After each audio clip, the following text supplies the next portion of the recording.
Something happened to me on a dark night in 1976. It was December 19th, a day that will change my life forever. It was the day I died. We were dead for 19 minutes. When I came back, I did not come back the same. How do you feel? I did not come back alone.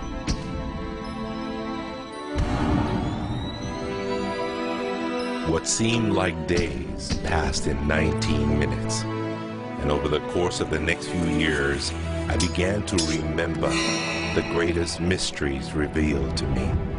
Anything is possible.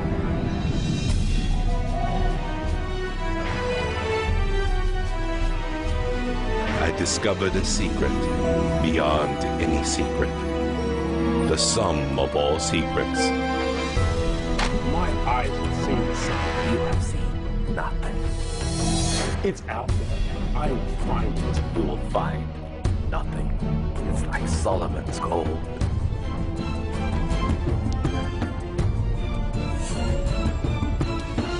It was the key to Solomon's wisdom. The secrets of the Knights Templar and of the Freemasons. He must be stopped. Courage, my dear boy. Be strong, be brave.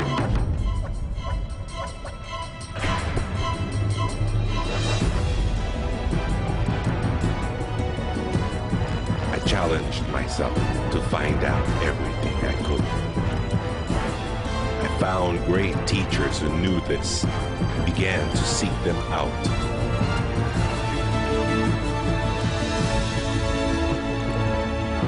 اسأل أؤمن واسمع. Ask, believe, and receive. I traveled the world, and the meta secret was revealed.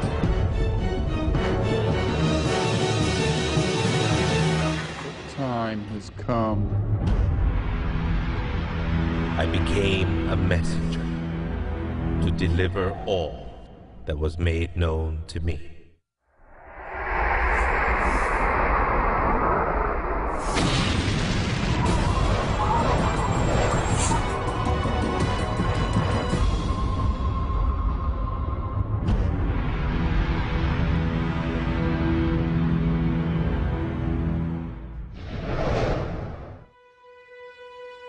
Hello there, I'm Bob Proctor.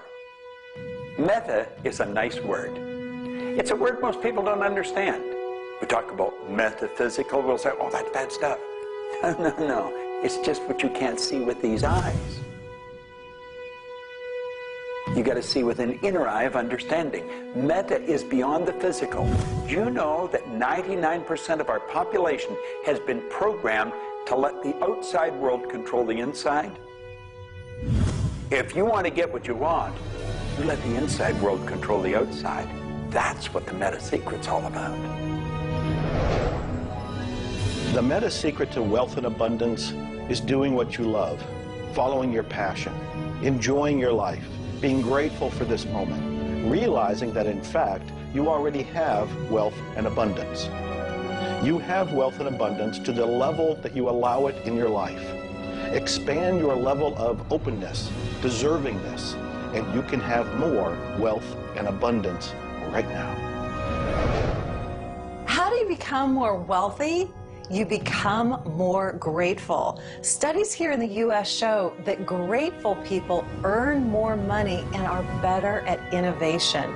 So the first step to becoming more wealthy is become more grateful. Find the good in your world right now, and you'll take a first step to become more wealthy. The meta secret to wealth is knowing exactly what you want and then being willing to pay the price to get it.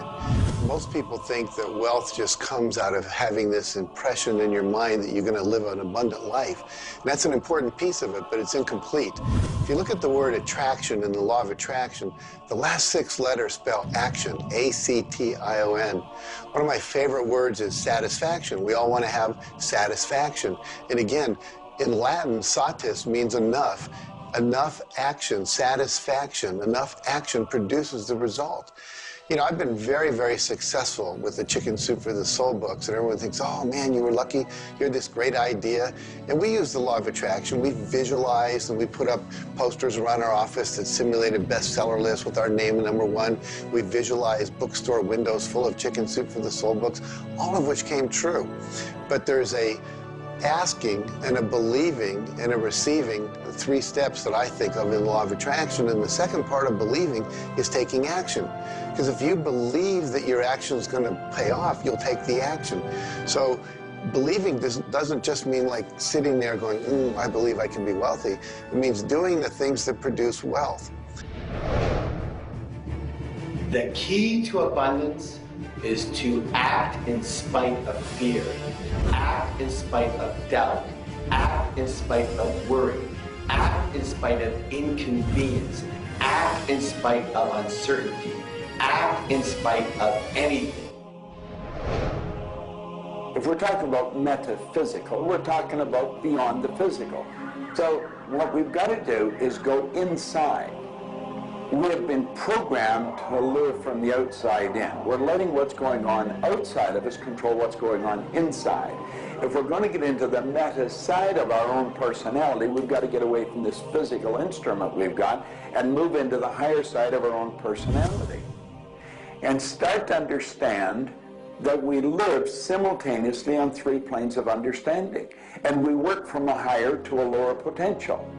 If you're working with electricity, any electrician, any engineer will tell you that you have to work from a higher to a lower potential. If you go contrary to that, you're not going to get any use out of the electricity. Well, when you're working with the mind, you don't start with the physical and work up. You start with thought and work down. Thoughts are of a spiritual nature. Spirit's omnipresent. Where's thought? Thought's omnipresent. 100% evenly present in all places at the same time. I can be underwater and think. I can be in an airplane and think. I've had the pleasure of working with a couple of the astronauts that have been on the other side of the moon, and they could think. Not only could they think on the other side of the moon, they could transfer their thoughts to somebody here on Earth. It's just a form of telepathic communication.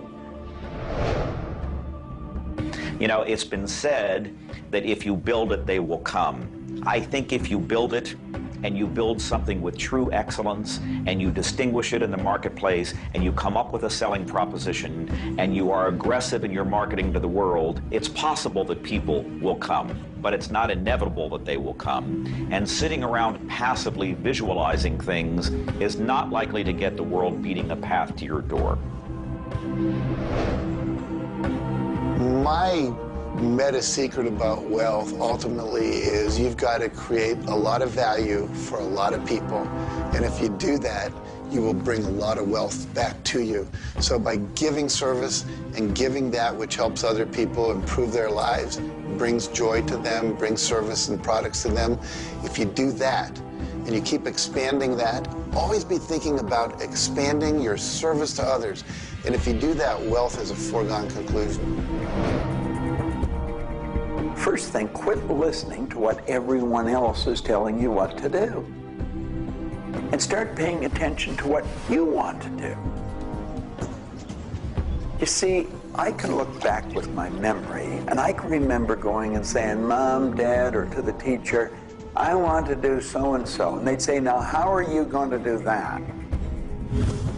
See, what they didn't understand is I didn't know how to do it. But neither does anyone know how to do the things they want to do when they first think of it. You don't have to know how. You know, two young bicycle mechanics from Dayton, Ohio, in the United States of America, introduced us to a new kingdom. They were the first ones to fly in airplanes.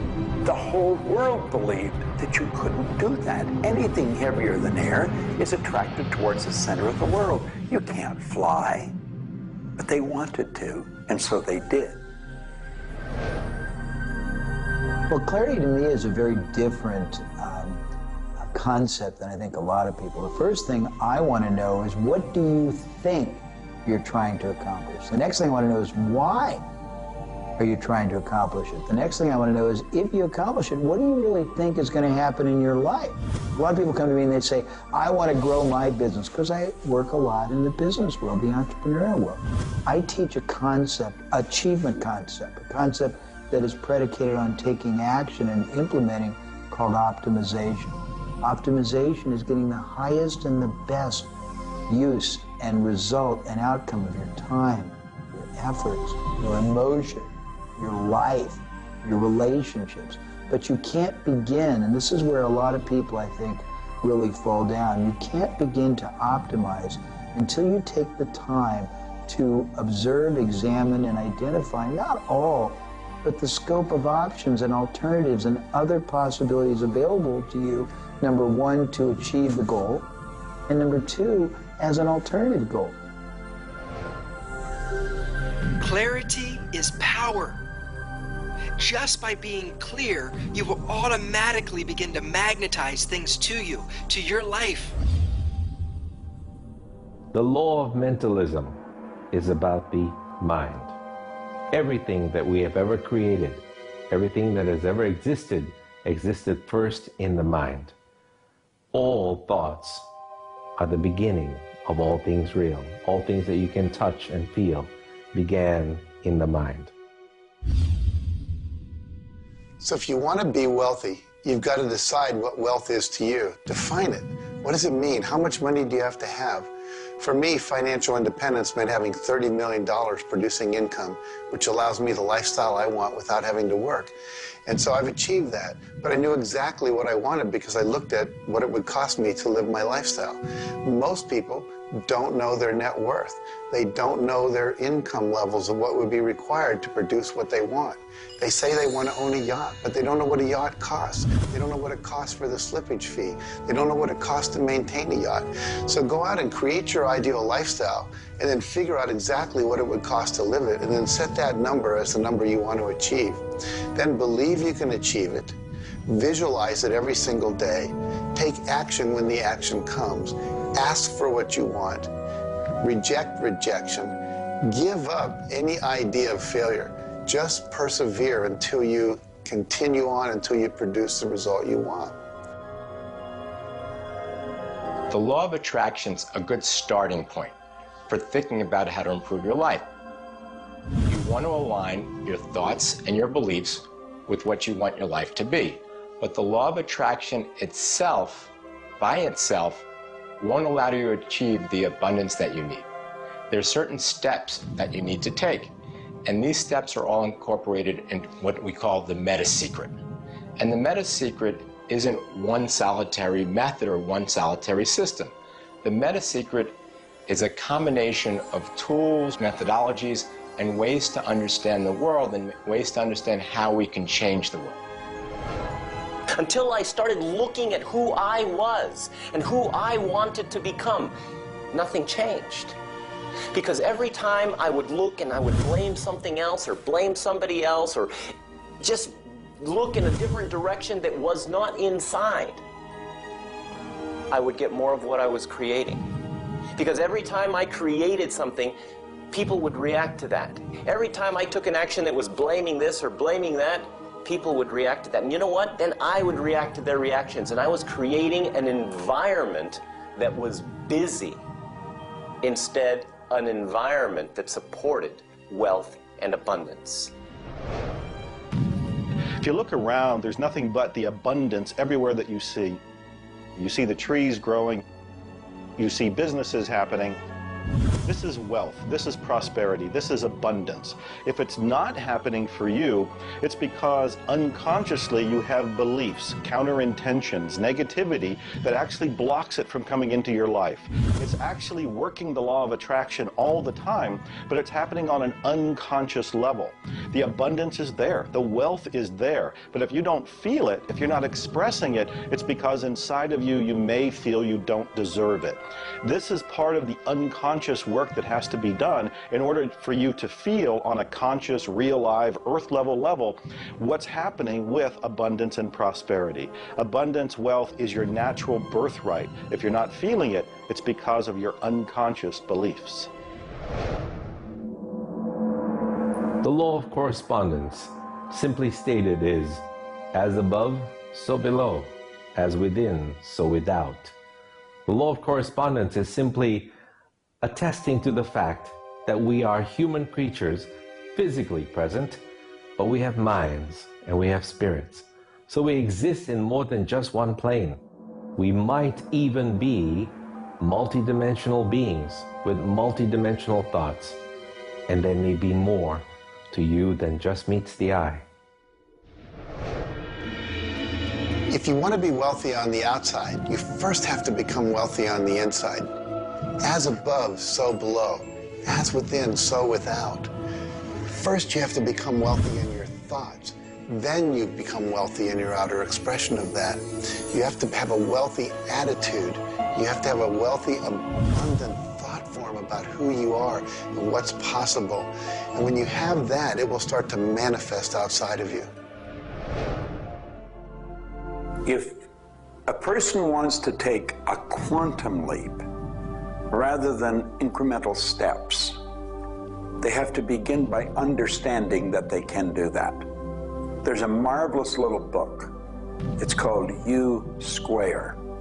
Now think of what that means. If you square a number, you multiply the number by the number, don't you?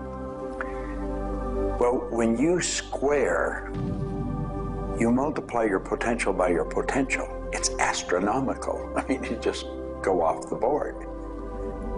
The man that wrote the book, Price Pritchett, he said, when you're looking at a quantum leap,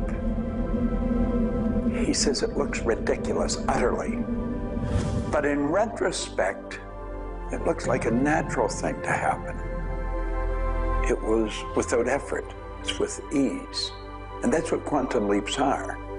What you're really doing is getting rid of limitations in your mind, and you're letting your mind just take off and build a great big idea.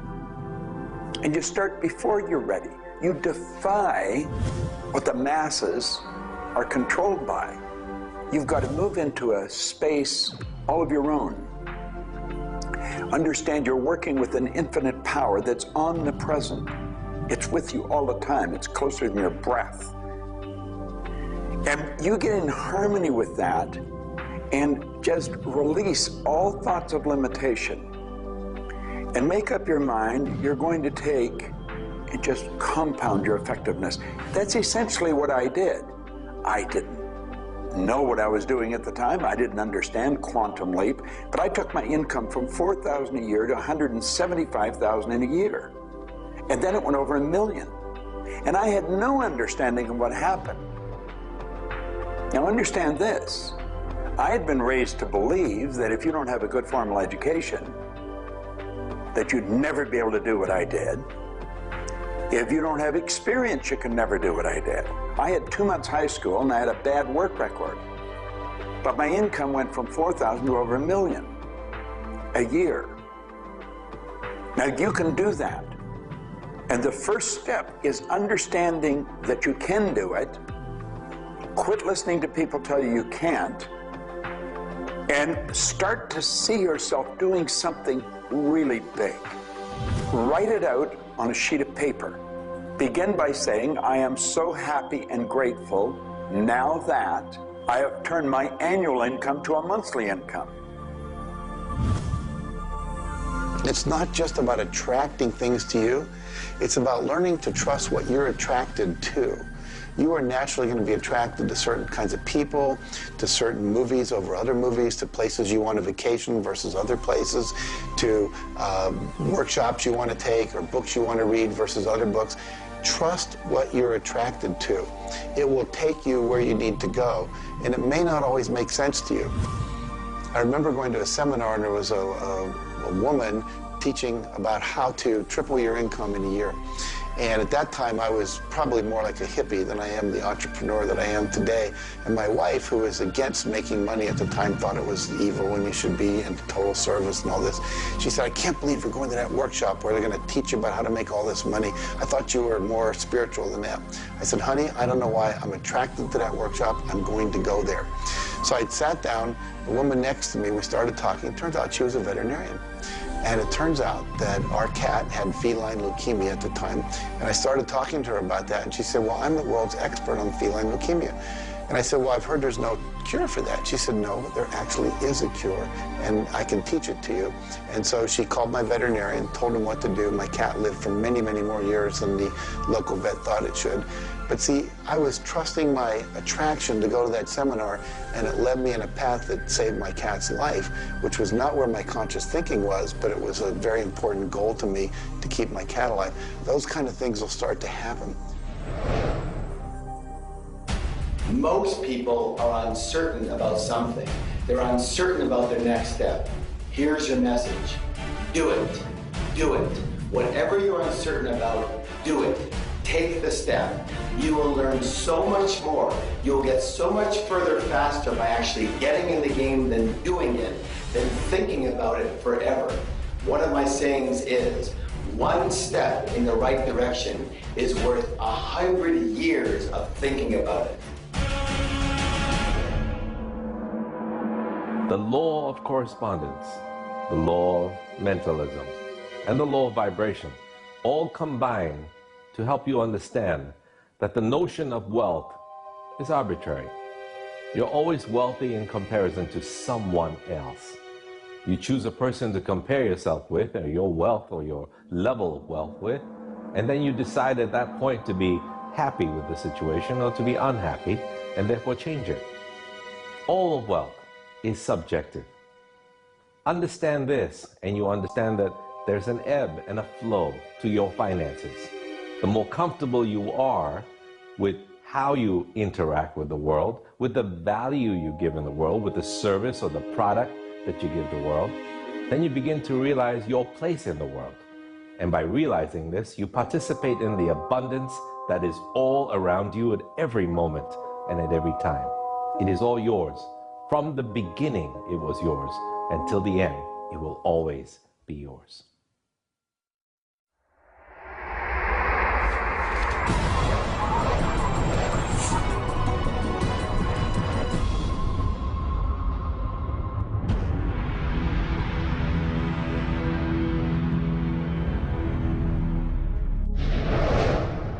The meta secret to relationships is to know that the universe is giving you love right now.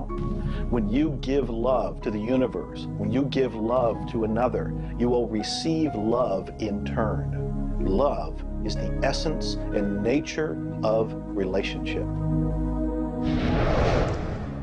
Relationships are a two-way street. It's not just about taking and giving and receiving and getting what you want, but it's also about giving.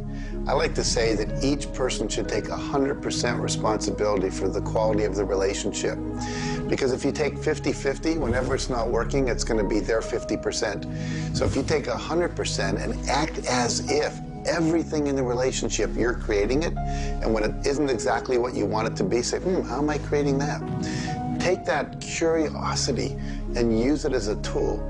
And when you get the answer like, oh, I'm not coming home on time, I'm not listening, I'm not doing this, then you have the opportunity to shift and do the thing that produces relationship. A friend of mine wrote a book called Making Relationships Work. And the idea is there is work in making the relationship work. So be willing to do the work. Give as much as you get. The more you give, the more will come back. To have a better relationship with anyone in your life, first you begin by having a relationship with yourself. Treat yourself the way you would your very dearest friend. Love yourself regardless of all the crazy shenanigans you pull. Believe me, I do this every day. So if you want a better relationship with someone else, love yourself.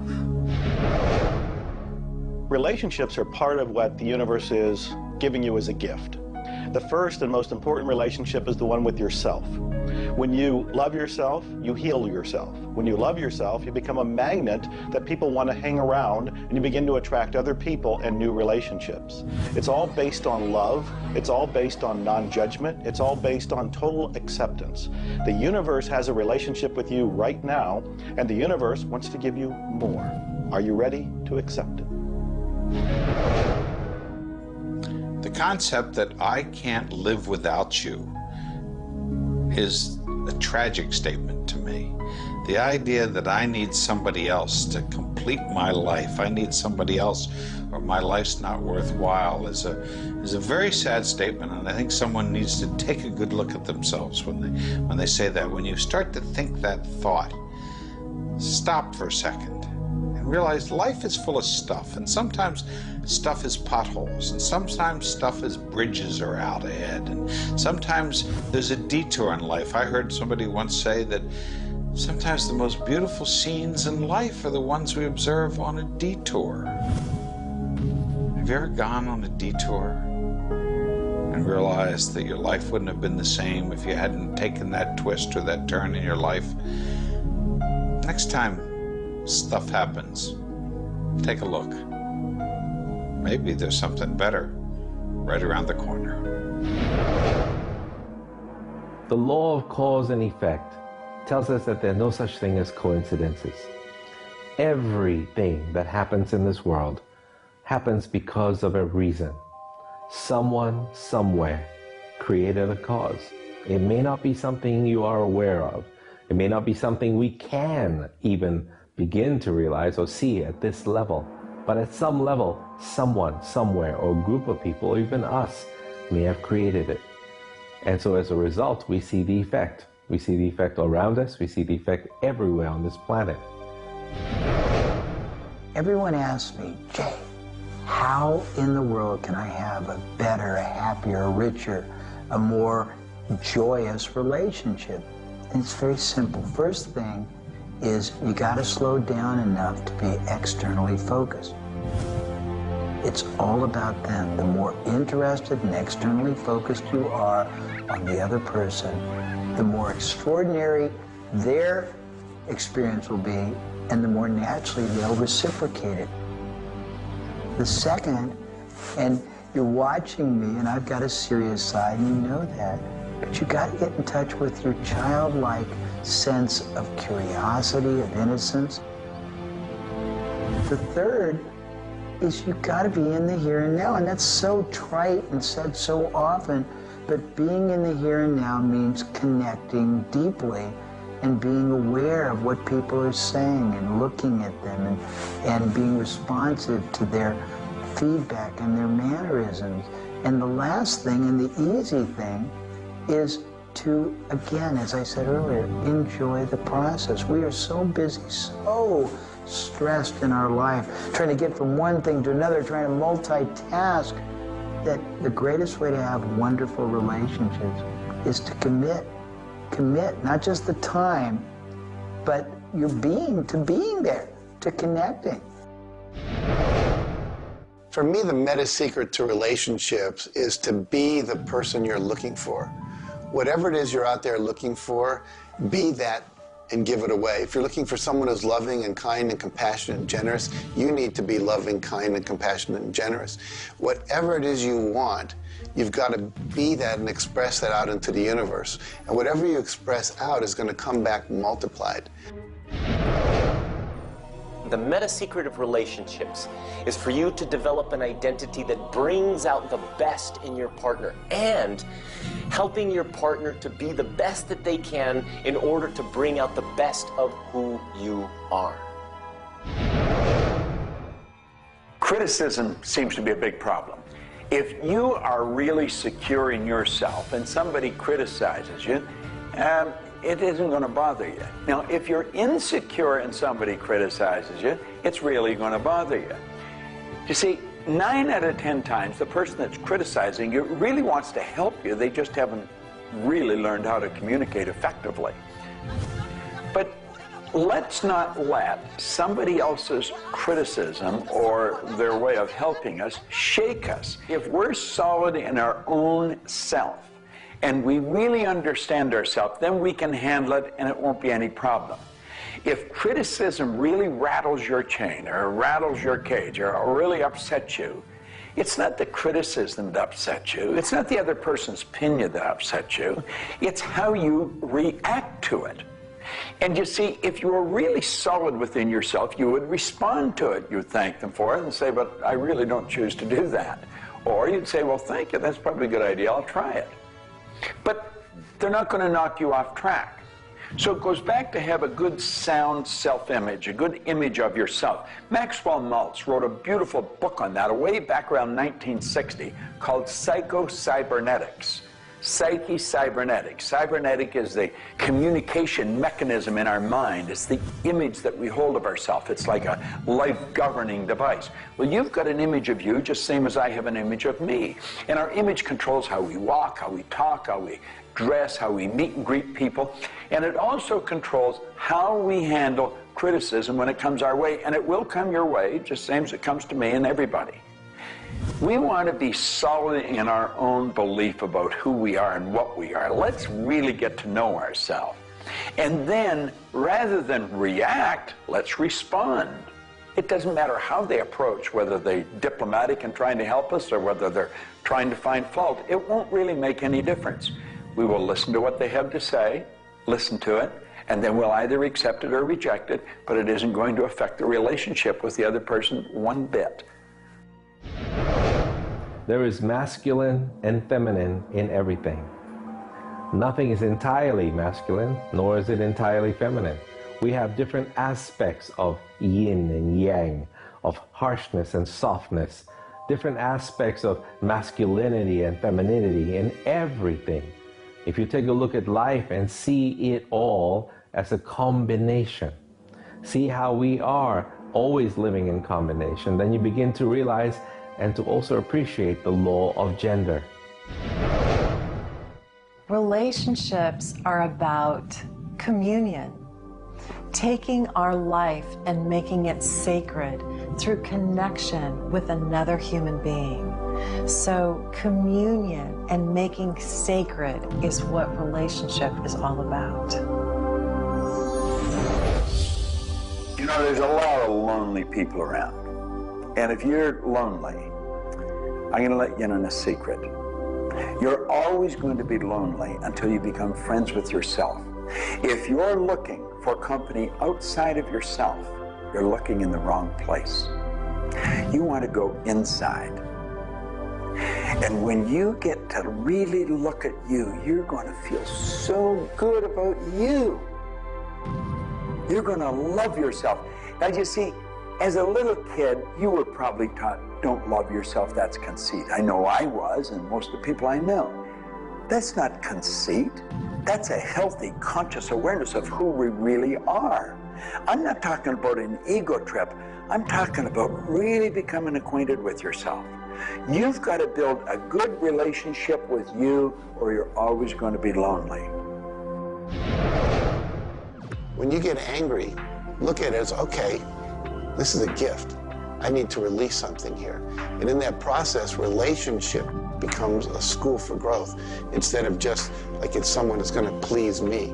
Look at how can I serve them and how can I learn from them, as opposed to how can I manipulate them to give me all my needs met. If you do that, you're going to end up with a much better relationship. If you're in a relationship where you're not experiencing full love, the way to change it is not by changing the other person. It's by changing yourself. You look within yourself and you start to feel grateful for everything about you. As you change your relationship with yourself, magically, the outside relationship will change as well. You will suddenly see it transformed. You will suddenly see that there's love in that relationship with that other person. But you don't change the other person. You change you. A lot of people spend valuable time in their life focusing on the past. I could probably spoil your week if I reviewed the first 26 years of my life. My life was a mess. And you know, at the end of 26 years, imagine living for 26 years and looking at yourself, you're unhappy, sick, and broke. I had a guy look at me and he told me I was one of the most miserable people he had ever met. And he was right. I was plain miserable. He said, you're always sick. I didn't have a terminal illness or anything, but I was always backache, headache, or something, and I was always broke. He said, why don't you change it? Well, as long as I kept focusing on what led me to this point, which was a bad trip, I was going to create more of the same. And he said, let it go. Forgive it. If you're looking for love and not finding it, it's no doubt because of a lack of forgiveness in some area of your life. This is true for all of us.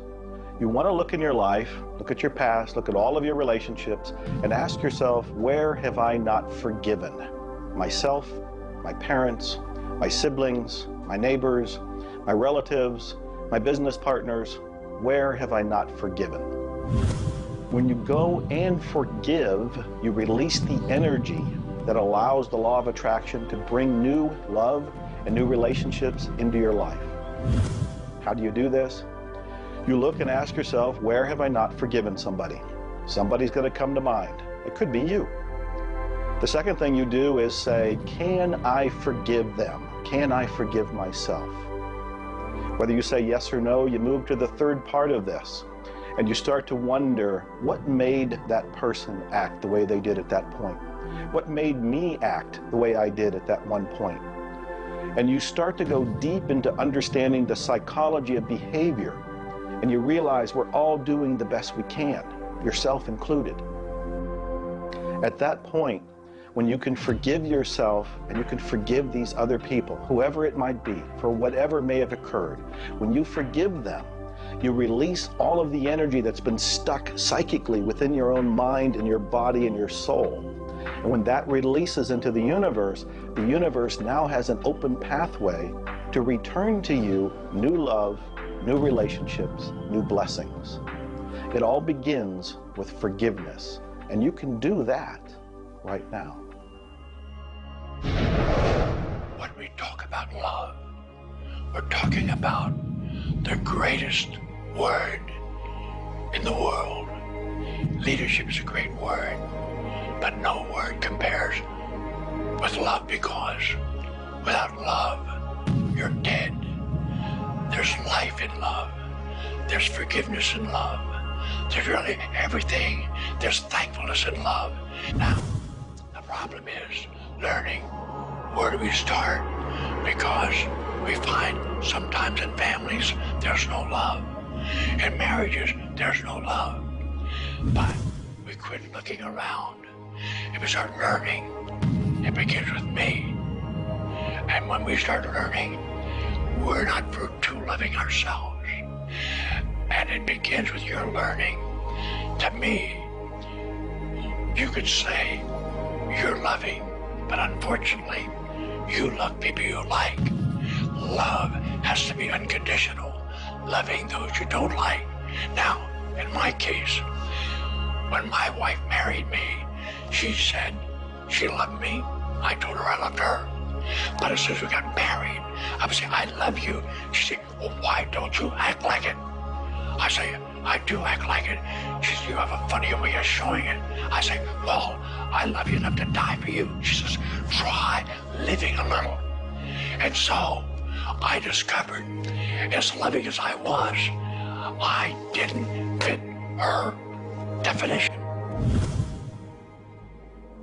The law of gender, the law of vibration, and the law of rhythm. All of these figure in relationships. You see, love is a dynamic. Any relationship is a dynamic. When you are actively relating, That's when it's alive. That's when it's fun. When you sit back and you start to look at the relationship, then it becomes static. It becomes a relationship to be assessed, to be looked at. But when you're relating to your partner or your spouse, amazing things happen. It's dynamic, it's moving, it's alive. And that's what all love is supposed to be, alive, and so much more fun. Changes happen all the time. We change. Human beings change. You change, I change, we all change. But if you can change together in the same direction, amazing miracles take place. Words, feelings, thoughts are all aligned. And all of a sudden, you can take on any problem and it's not an issue. That's what relationships are all about. That's what relating is all about. That's what love is all about.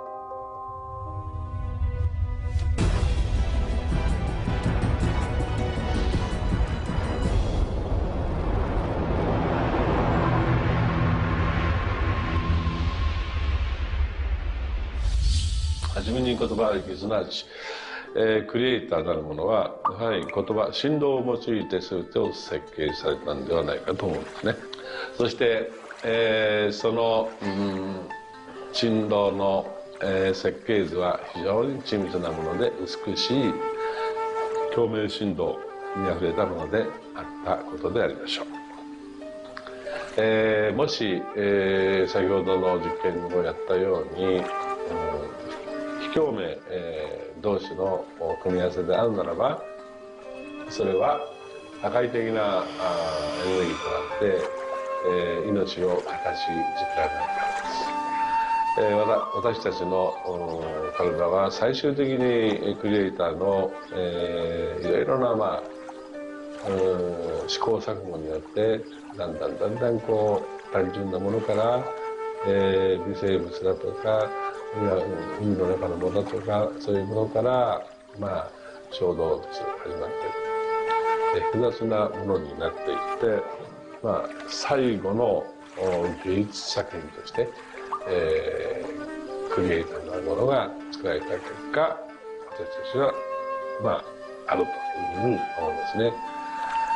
その本来の設計というものが、バランスの取れた振動の組み合わせというものが、何らかの要因によって崩れていくときに私たちはストレスを持ち病気になっているんだというふうに考えています。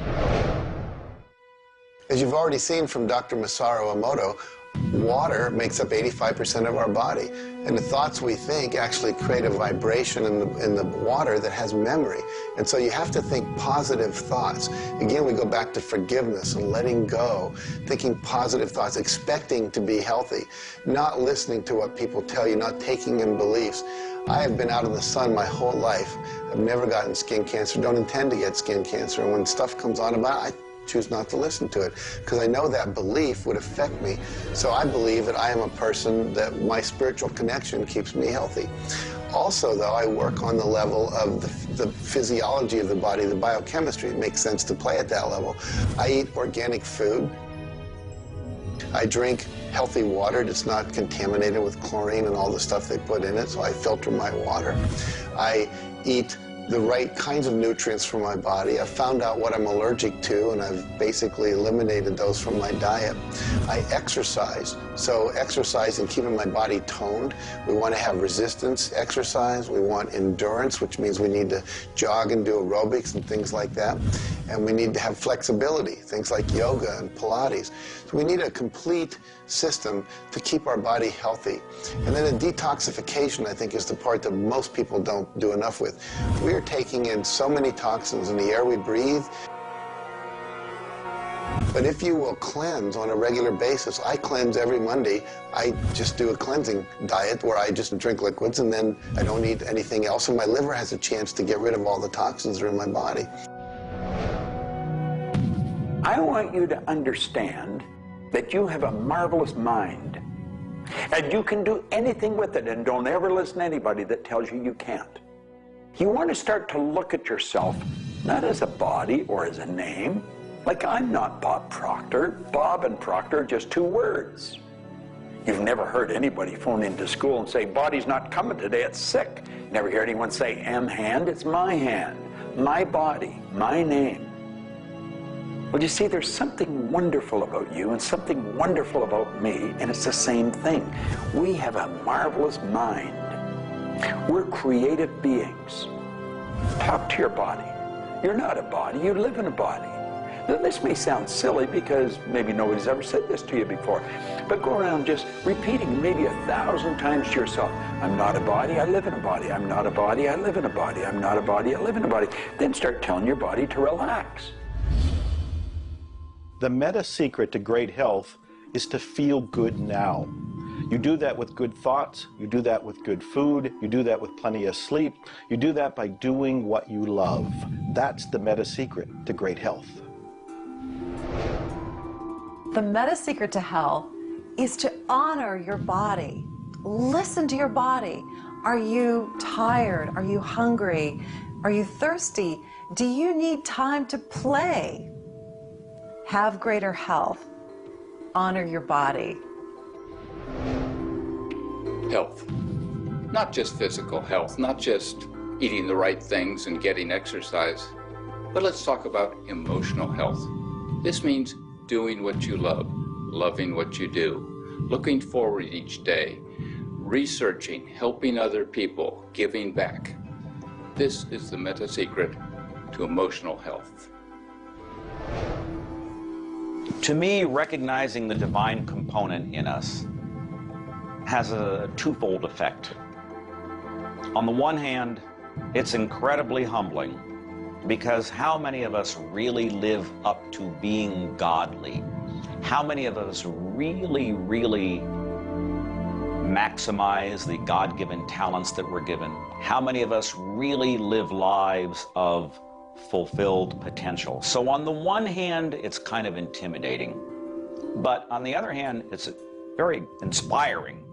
It's inspiring to think, I, as a human being, am capable of being godly. I'm not God. I'm not going to confuse myself with God, but I am capable of being godly. I am capable of a goodness which can resound around the world. I am capable, like God, of using language to bring things into existence. An architectural drawing is the languaging of a building into existence. A marriage contract is the languaging of a relationship into existence. Any sort of contract does that. A novel creates a world that may be more real to us than the so-called real world that we are living in. And being godly is both an obligation, which frankly I feel I fall vastly short of, but also an incredibly inspiring opportunity. And the ancient traditions, not only the one that I come from, but really all of them, teach us this. The law of rhythm is the very fabric of life itself. Rhythm is everywhere. Things are born and things die. We move into a season and we move out of a season. We go within and we go without. We change. Rhythms flow in our emotions as well. You cannot always be feeling happy. Sometimes you'll feel sad, you'll feel down, and then you'll come out of it. Whatever goes up must come down. You've heard the language. Rhythm is exactly that. And the minute you begin to realize that all of life is all about the law of rhythm, then you can flow easily in bad times and then have more fun in happy times. When you start to expect rhythms, know that if you're happy in one direction, you can also be unhappy in the other direction. The law of rhythm surrounds us, works with us, and if you master it, there's nothing you can't do.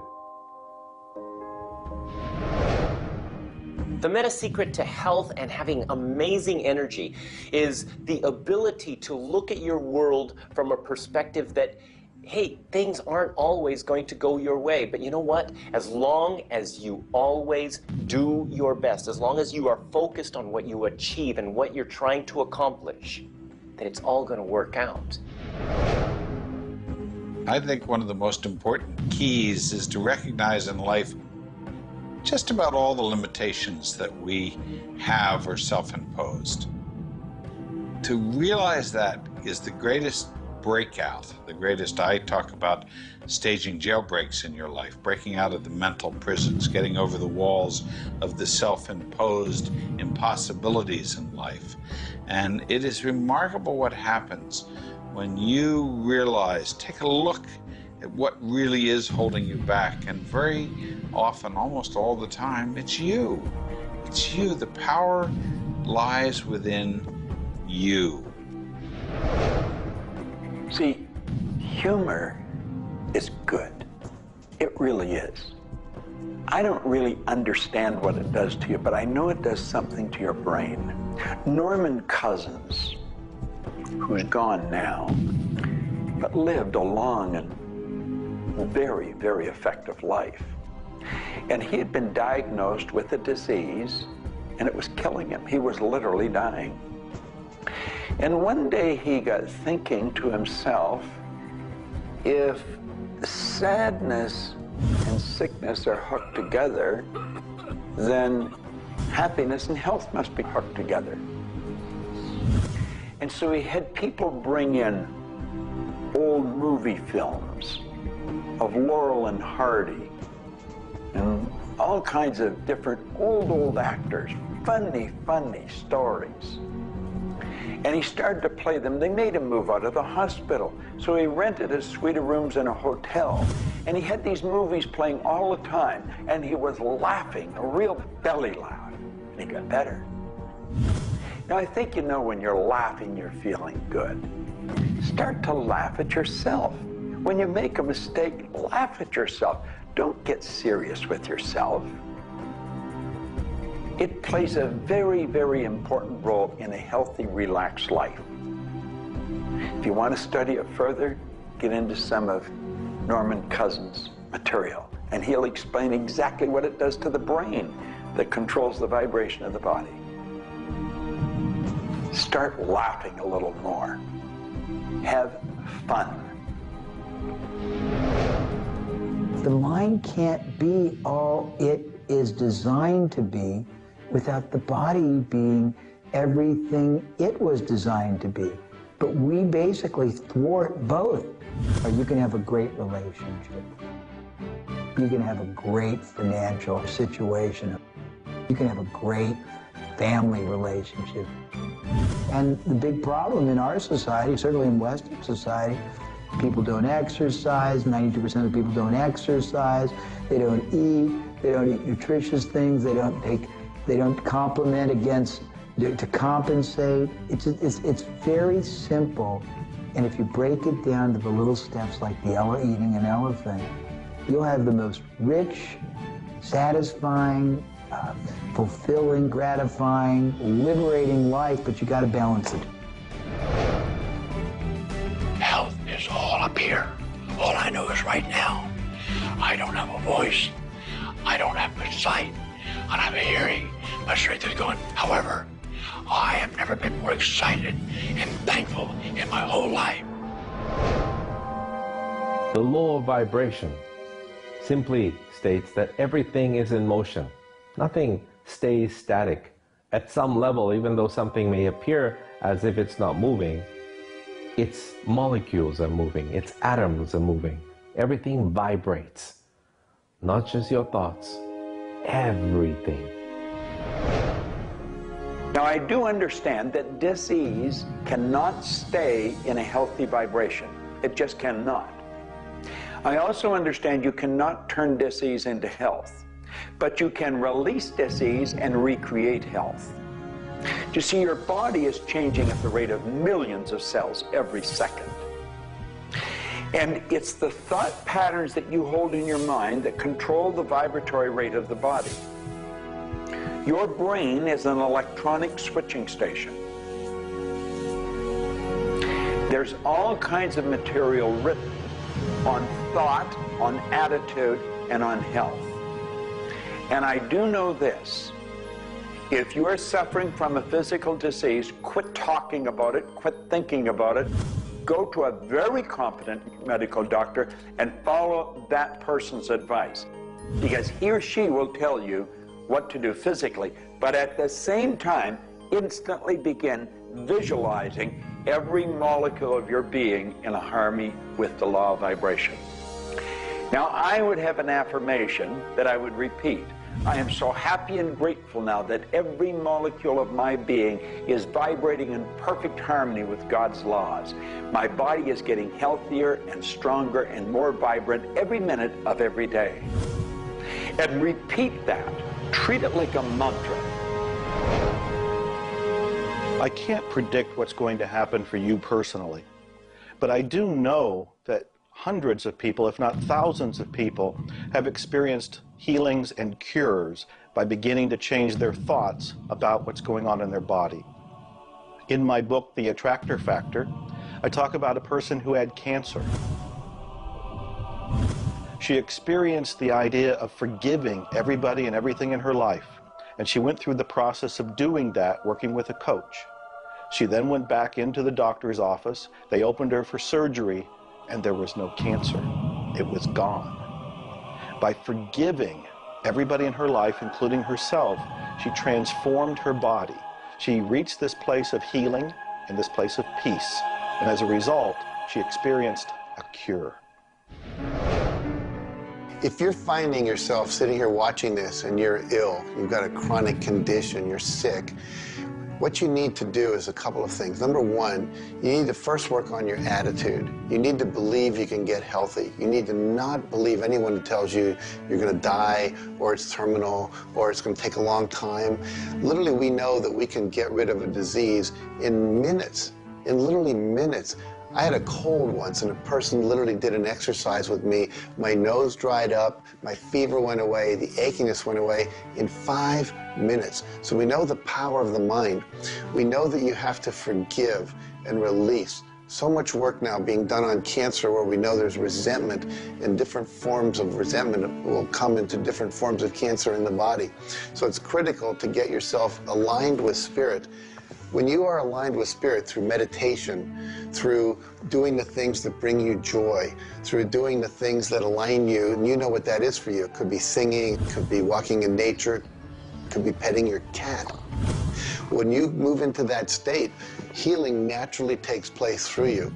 There's this innate, natural healing ability that's always working to heal you if you get you out of the way. By you, I mean your ego mind, your beliefs, your fears, your doubts, all of that stuff, all of the resentments you've held that you haven't released, that will keep you sick. So you've got to do some kind of work to get into a spiritual alignment and to release the negativity. Emotional pain is very real. It's like sorrow and grief. Like grief comes in waves. It just sort of overcomes you and then it sort of fades away. You could have experienced some traumatic situation, anything from rape to the loss of a loved one or being held up, where somebody invaded your privacy in some way or another. And it causes deep emotional pain. What we want to realize is that we are bringing that on ourselves. You say, well, wait a minute, you're not bringing it on yourself. No, but you're reliving the situation. We've got to separate ourselves from the incident, from the situation. We've got to realize that it's a very real part of life and attempt to separate ourselves from it and deal with it as best we can and then let it go.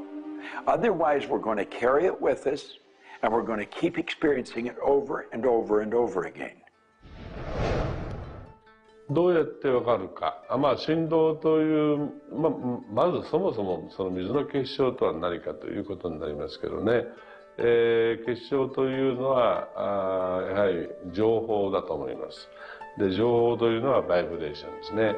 で、バイブレーションのデザイン家が雪の結晶あるいは水の氷結結晶という形になって現れてきていると思いますが、やはり我々がなんで美しいとか醜いだとかそういうような認識能力があるのか、あるいはそれだけには全人類本当に、一緒の価値観を僕は持っていると思いますが、それはもうやはりクリエイターがそのように設計されて、いるからだと思うんですね。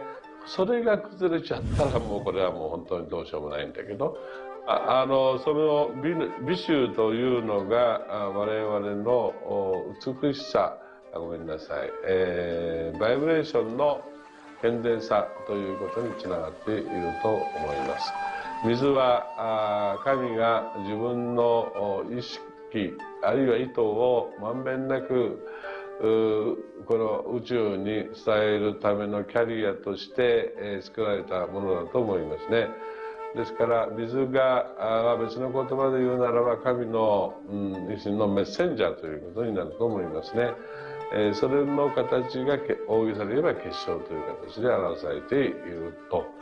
で神にとってふさわしくないなと思うような現象については水はやはり結晶的にノー、良いものはイエスという判断を示すというふうになっていると思うので、それがなぜできるのかということだというと、これはまた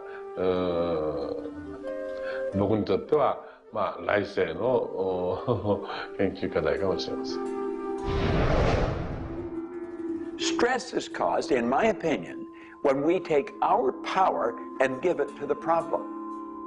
We want to maintain the power. I'm in control of me. The power is going to stay with me. I am not going to let the condition, the circumstance, or the challenge that I may be facing control me.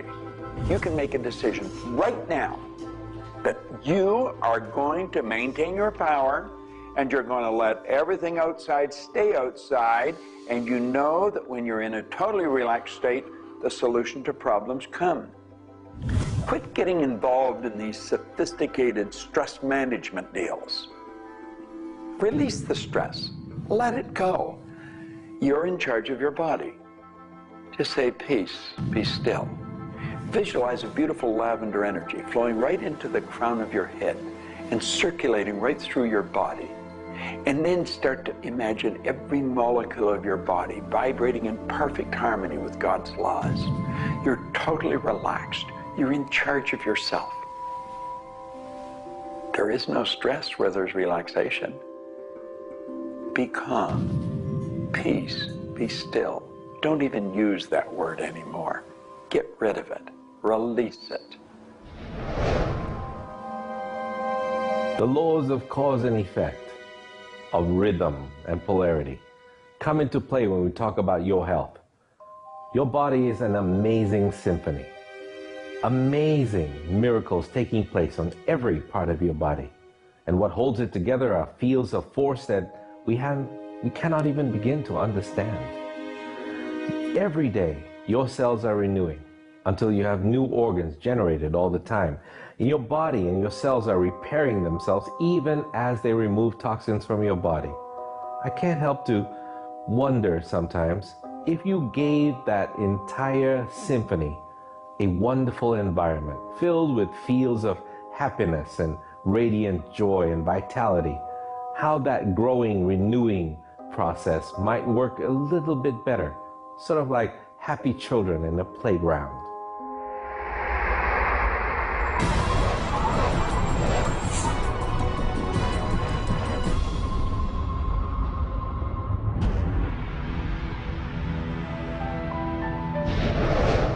Here's the paradox of being human.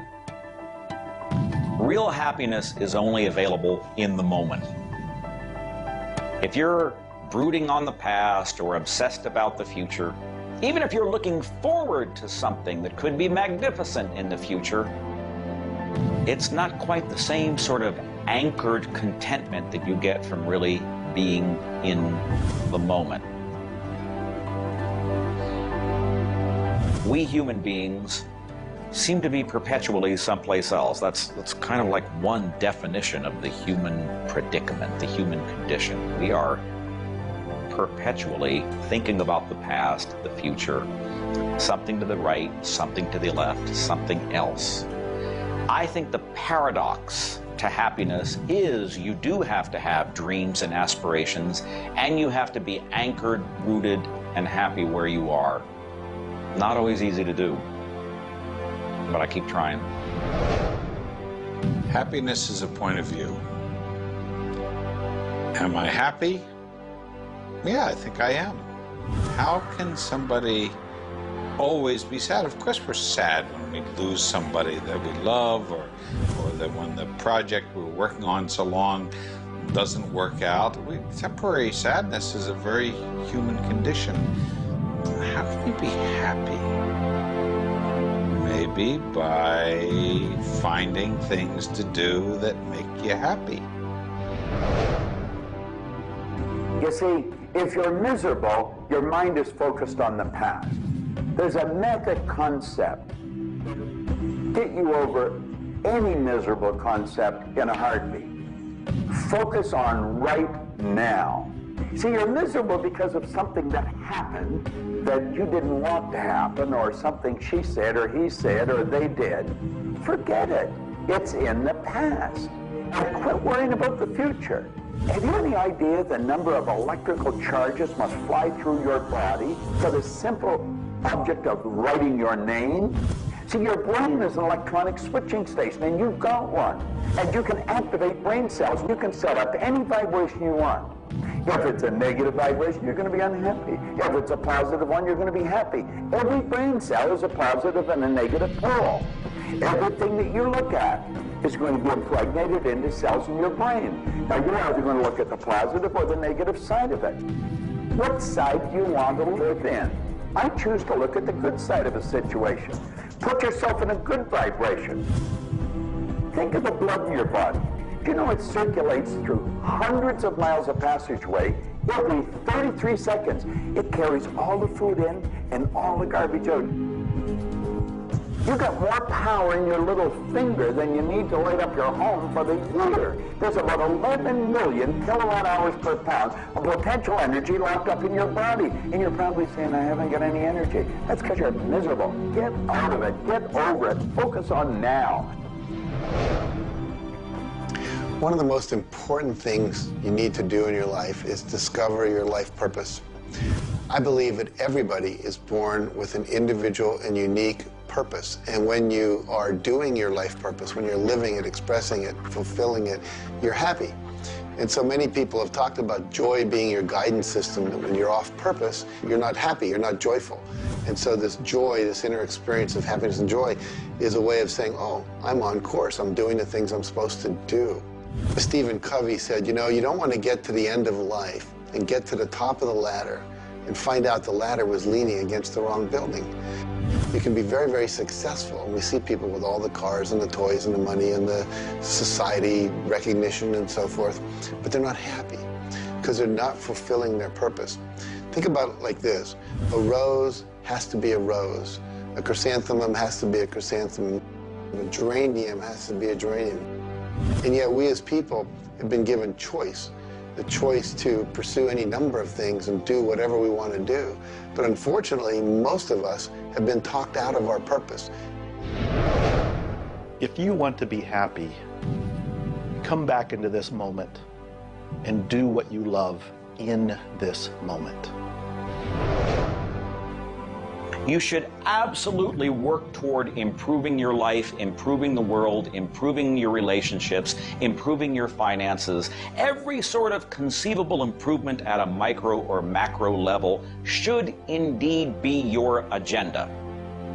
But if you are not happy with things the way they are, then your happiness is perpetually on hold pending a condition that doesn't exist yet. If you do that, you will never be happy. You have to realize that the point of power in your life is in this moment. People think about the future and they throw their power into the future. There is no future. When it gets here, it's called now.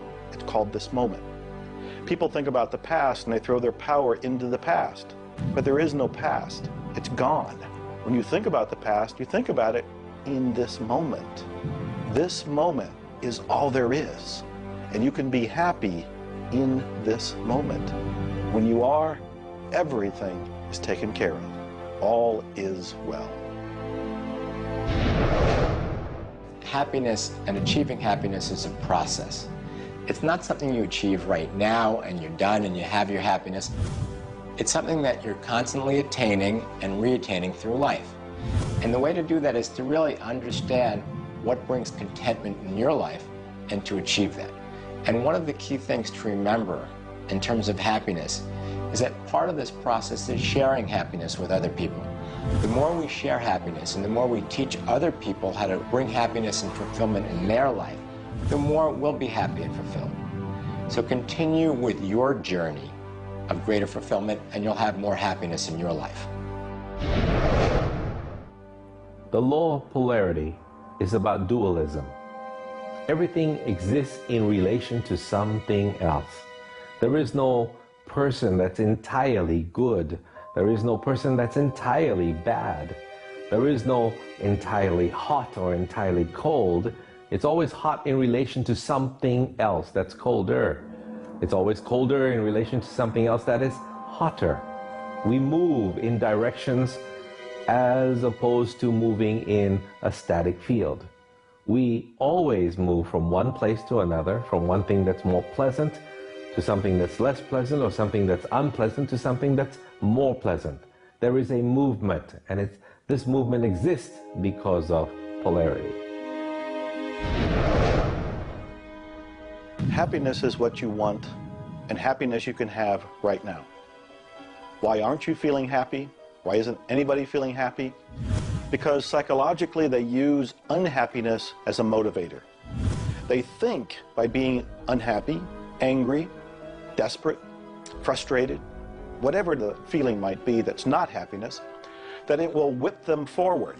It'll make them take action. And it's something that actually shoots themselves in the foot. Because when you are happy now, which is available to you right now, you know what your choices are.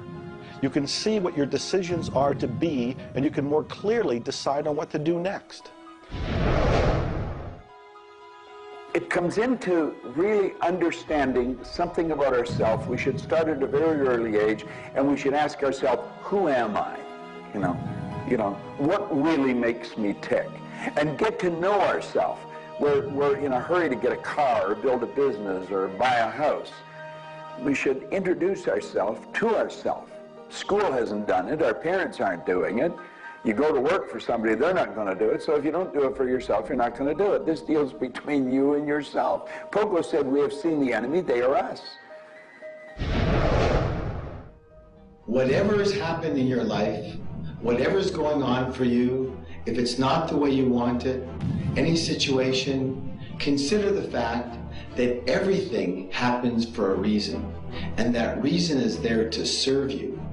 How can you reframe this? How can you relook at this in such a way that helps you, that supports you, that puts you on the path to success and positivity again? It doesn't help you to be negative. It doesn't help you to wallow. All that can do is bring you down. It's time to change your mind. It's time to reframe, relook at it, have a new perspective, a new view, and put this in the light of this was there to serve you. There's no accidents in the universe. This happened for a reason, and that reason is there to help you. We grow up with the idea rich people aren't happy. Well, I know rich people that are laughing. They're very happy. And of course, I know people that are very wealthy and are very unhappy. I remember Earl Nightingale one time saying, since it doesn't make any difference whether you're rich or not, if you're happy or not, you might as well be wealthy. And then if you're miserable, you can at least be miserable in comfort. We've got to understand that all the money in the world is available to us, but we have to earn it. Now, that does not mean we should work. This is where the meta secret really comes into play. Working happens to be the very worst way to earn money. We should work for satisfaction. People should go to work at what they love doing. When we think of work, what we're really talking about is how we spend our days. Work has probably a bad energy attached to it. We should spend our days doing what we absolutely love to do. When it comes to the fear of failure, you look at your life and you ask, if I pursue my dream, my passion, my love, and it doesn't work out, will I still be okay? Can I still love myself? Will life still go on? When you realize that the answer is yes, you remove the fear of failure. When you remove the fear of failure, you have energy to go forward and actually make it a success. Well, what about the fear of success? When you are successful, you can make a difference in the world. If you really want the world to be a happy, prosperous place, contribute a happy, prosperous person to it. You. The meta secret to happiness is that there is perfection in imperfection. That when we accept our environment for what it is and the people around us for who they are, we can make a big difference. Happiness. What makes you happy? Everyone is not the same. For me, it's research. I love researching and writing and putting multimedia programs together. And this allows me to do something else that I love, traveling the world. I travel more than 6,000 miles, that's 9,000 kilometers, every week. I've been to more than 52 countries. I board an airplane every 2.5 days. I've been around the world more than 16 times in just a couple of years. I enjoy that. Meeting new people, meeting new audiences, helping people. What makes you happy? That's what makes me happy. A key component to lift yourself out of depression is human connection. Go connect with another human being. Another powerful tool is movement. And a third is laughter. Go play and have some fun and watch your spirits begin to lift. The meta secret of life is to realize that the journey is the thing. I believe the first thing a person should do is establish a purpose. Why are you even here? Why do you get out of bed in the morning? Why are you living? I honestly believe every one of us are hardwired to do something. So how do you decide on your purpose? You decide on it by asking yourself, what do I really love doing? So you have your purpose. This is what you're going to do with the rest of your life. And then you build a vision. Then your goal is taking a bite out of that vision. Now, when you do that properly, you're going to love what you do. When you wake up in the morning, you can't wait to get going. And you're going to be doing it until you go to bed at night. Therefore, all of your day, all of your hours are filled doing with what you love to do. That's called living. Everything else is dying. See, there's a basic law of life. It says create or disintegrate. You're growing or dying. Find out what you love. Dedicate your life to it. Most of us, when we approach happiness, are looking for someone out there to make us happy, some event to occur, and then we'll be happy. If I get to the retirement stage, if I get my car, if my wife is nice to me, if my son comes home on time, then I'll be happy. The truth is, happiness is an inside job. It's a choice. When I have an expectation on how someone else should be, I've given my power over to them. What I want to do is simply learn how to create joy and happiness inside myself. And we can do that in numerous ways, by doing the things we love, by focusing on the good qualities in ourselves, by choosing to focus on the good qualities in others instead of being judgmental.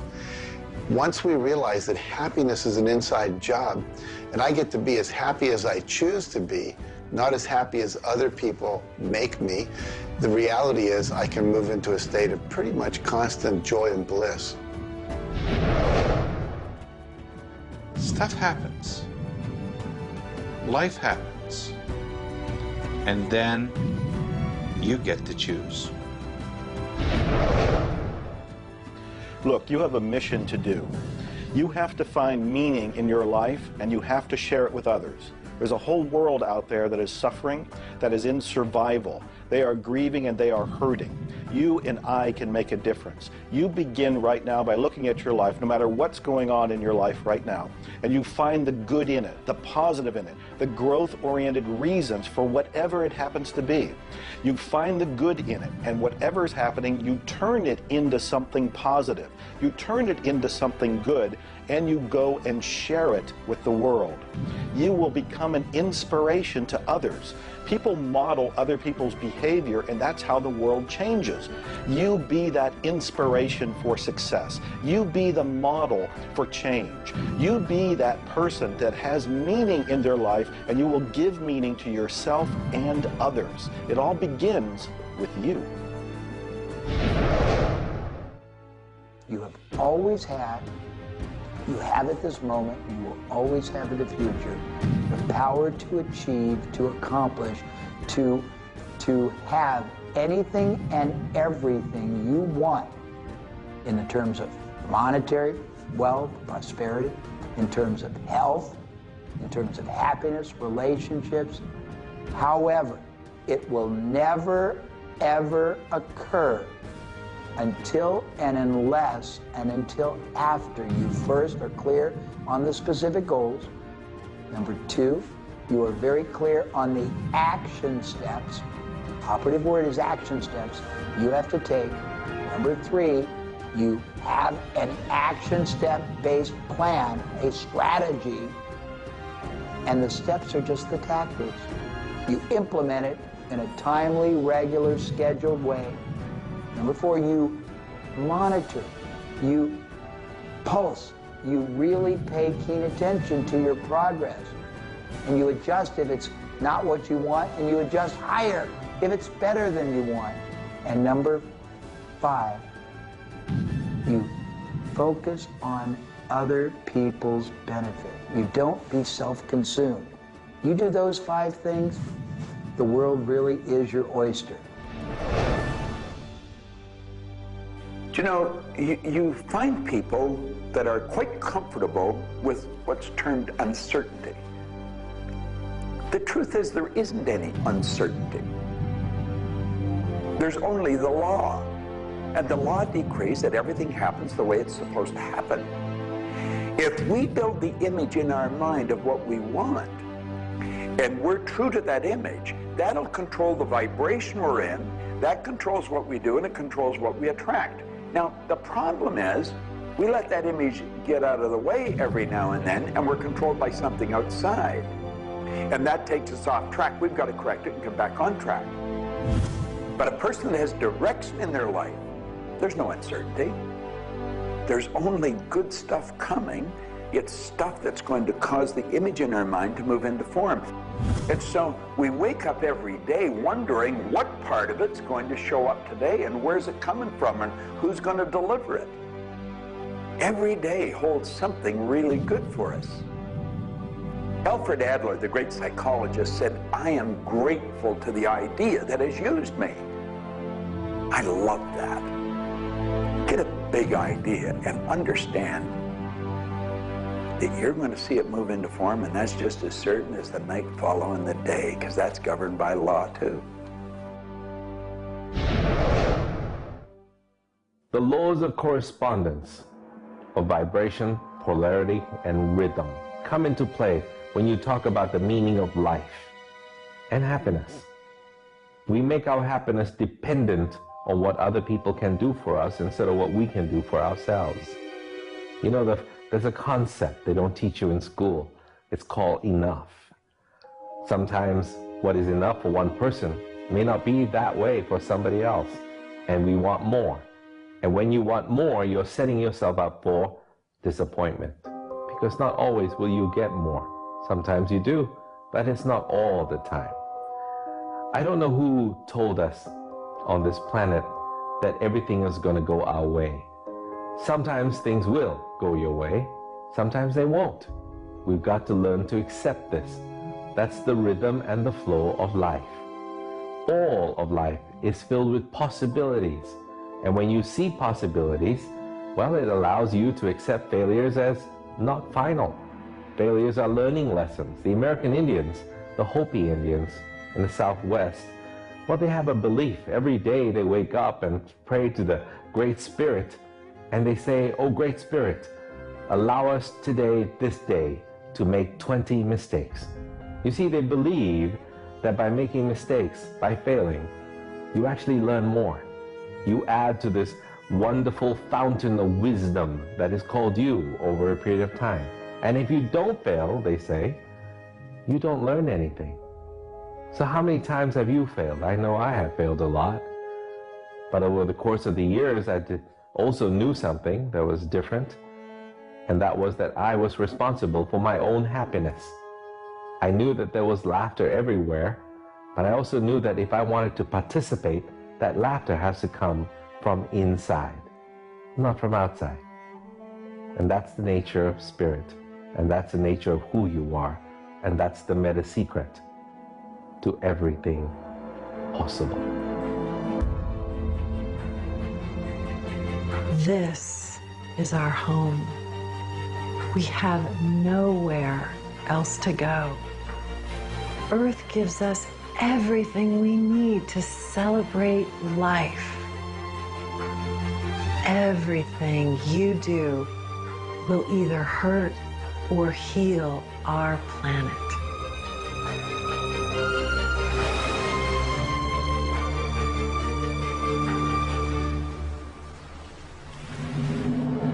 You were brought here to learn many lessons. To learn how to love who you are, where you are, and the people you surround yourself with.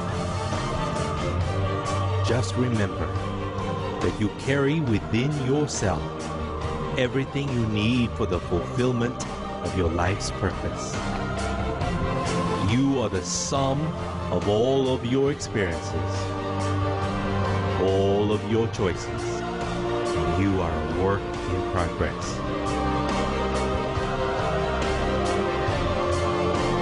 You deserve more happiness, more love, more joy, more abundance, and especially more fun. Life was never meant to be a struggle. You were meant to participate in this grand miracle called life.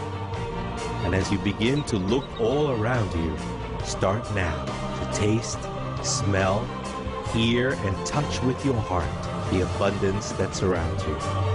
You are indeed spectacular beings of light.